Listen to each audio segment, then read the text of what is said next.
সকাল সকাল ঘুম থেকে উঠেই শুনি যে আজকে নাকি আমাদের এখানে তাওয়া বলে তো আর শবে বরাত, তো শবে বরাতের জন্য আটা করে রুটি করা হবে। তো তারপর ওখানে আটা করলো, আটা করার পরে এখানে হচ্ছে রুটি করার জন্য কাওয়া বানিয়ে নিচ্ছে আমার শাশুড়ি মা আর আমার চাটা। তো তারপরে আমি ভাবলাম যে তাহলে ভালোই হলো, যে আমার একটা ব্লগ হয়ে যাবে। তো তাই আমি ব্লগটা বানাইতেছি আর কি।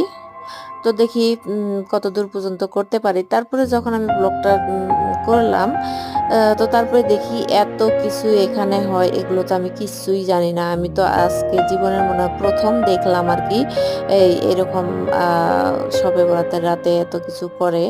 তো মানে আমি চিন্তাও করতে পারিনি আর কি যে এত কিছু এরকম।